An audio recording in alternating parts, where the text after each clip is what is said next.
और देखिए इस बीच ईरान से अमेरिका को दो बड़ी चेतावनी मिली है।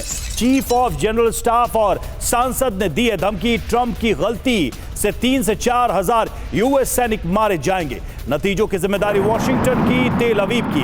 हम क्षेत्रीय युद्ध नहीं शुरू करना चाहते हैं। और देखिए ट्रंप नेतन्याहू की धमकी सामने आई। ईरान की रणनीति क्या होगी? बड़ी बात यह है कि कुछ ही घंटों में कई फ्रंट पर हमले की तैयारी की जा रही है। अब यह हमला ईरान कैसे करेगा? अमेरिकी सैन्य ठिकानों पर ड्रोन से प्रहार किया जा सकता है, सैन्य ठिकानों पर बैलिस्टिक मिसाइल से अटैक हो सकते हैं, अमेरिकी युद्धपोत पर रॉकेट और टॉर्पीडो अटैक हो सकता है, अमेरिका पर साइबर हमले की प्लानिंग है, होर्मुज स्ट्रेट को बंद करने की रणनीति पर भी ईरान काम कर रहा है। ईरानी मीडिया के सोर्सेज से ये खबरें सामने आ रही हैं। हमारे साथ दत्ता सर भी मौजूद हैं। दत्ता साहब, क्या अब ईरान के पास आपको ऑप्शंस नजर आ रहे हैं? क्योंकि अमेरिका की शर्तों के आगे ईरान झुकेगा नहीं, ये बिल्कुल तय कर लिया गया है। एक कड़ी पॉलिसी से लेकर ईरान की सामने आ रही है, लेकिन अब आगे क्या? अब अगर इजराइल के थ्रू, अमेरिका के थ्रू हमला होता है तो फिर ईरान के पास ऑप्शन क्या है? कितने दिन तक टिक पाएगा ईरान? बिल्कुल, देखिए जो प्रेजेंट सिचुएशन चल रही है, ईरान ने बड़े प्लान के साथ हर एक सिचुएशन का रिटेलिएटरी प्लान तैयार कर रखा है। उन्होंने टारगेट ऑलरेडी सेलेक्ट कर रखे हैं। जितनी अमेरिकन बेसिस हैं उनके इर्द गिर्द, चाहे वो कतर में हो, यूएई में हो, सऊदी अरब में हो, जॉर्डन में हो, सब उनके निशाने के ऊपर हैं। और सबसे बड़ा टारगेट तो जो है इनका जो एयरक्राफ्ट कैरियर के जो कैरियर ग्रुप हैं, एक और दूसरा ग्रुप भी अभी जो आ गया रेड सी के माध्यम से उधर बढ़ रहा है, ये सारे के सारे इनके टारगेट के ऊपर हैं। जैसे ही कोई पहला एक्शन चालू होगा, ईरान के माध्यम से तुरंत रिटेलिएशन होगा, तुरंत, बिना इंतज़ार किए, विद इन मिनट्स मैं बोल सकता हूँ। ये नहीं होगा कि वो उसके बाद विचार करेंगे कि 1-2 दिन के बाद हमने काउंटर करना है। उन्होंने सारी अपनी ऑप्शन तैयार करके रखी हैं और बहुत बार वार्निंग दी उन्होंने अमेरिका और इजराइल को, आप शुरू करिए, हमारा उंगली बटन के ऊपर है। तो ये अभी इजराइल और अमेरिका को डिसाइड करना पड़ेगा। लेकिन ज्यादा से ज्यादा ईरान क्या कर सकता है? अमेरिकी बेसिस पर मिडिल ईस्ट में अटैक कर देगा, अमेरिकी युद्धपोत जो ईरान के पास आए हुए हैं उन पर हमला कर देगा। लेकिन अमेरिका ने हमला करना शुरू किया तो फिर तो पूरे ईरान के बर्बाद होने का खतरा है। देखिए ऐसा है, डेविड वर्सेस गोलायत। हाँ, डेविड वर्सेस गोलायत। अभी आप ये मान के चलें, डेविड है ईरान और गोलायत है यूएस एंड इजराइल। अगर एक भी सही निशाना पड़ गया डेविड का तो इनका जो साख है पूरी दुनिया में इनकी नाक ये कट खतरा जाएगी। तो है। और मुझे लगता है कि ईरान अपनी इस अपॉर्चुनिटी को या इस ताकत को समझता है, शायद इसीलिए बहुत ही सख्त स्टैंड ईरान की तरफ से भी लिया जा रहा है। और इस बीच देखिए अमेरिका पर आज ईरानी संसद में चर्चा, अमेरिका ईरान के बीच वार्ता पर मंथन।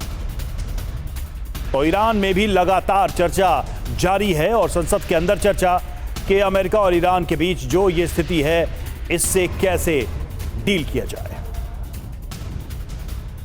और इस बीच ईरान के सुप्रीम लीडर खामनेई ने एयरफोर्स के साथ बैठक नहीं की। एयरफोर्स की सालाना बैठक में इस बार खामनेई शामिल नहीं हुए।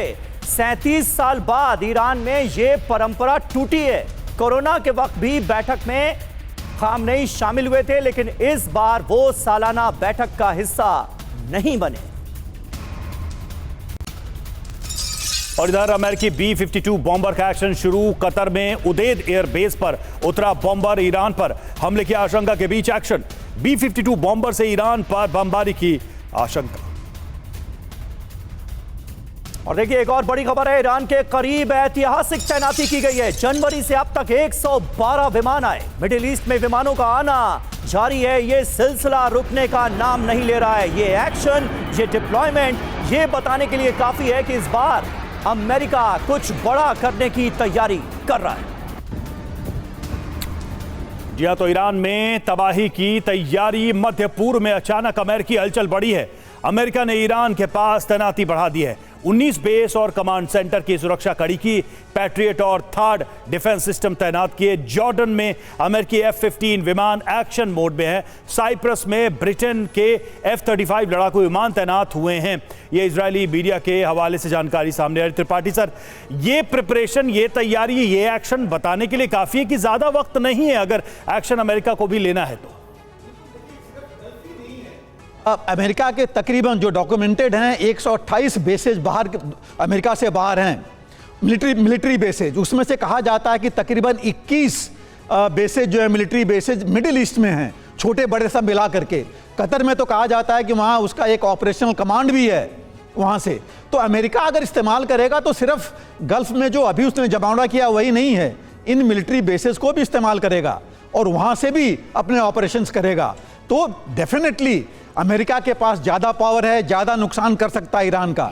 लेकिन ईरान अगर अपनी तैयारी किए हुए है तो इन मिलिट्री अमेरिका के जो गल्फ में जो भी मिलिट्री अभी बिल्डअप है उस पर और ये जो बेसेज है इन पर भी डैमेज कर सकता है। तो अगर वो हुआ तो ये आशंका है कि ये जो लड़ाई है बढ़ सकती है मिडिल ईस्ट में। और इस खतरे का अंदाजा दोनों तरफ नजर आ रहा है। अमेरिका को भी कहीं ना कहीं ईरान क्या कर सकता है ये पता है और ईरान भी इस बात से अच्छी तरह वाकिफ है कि जो स्टैंड उसने लिया उसका अंजाम क्या हो सकता है।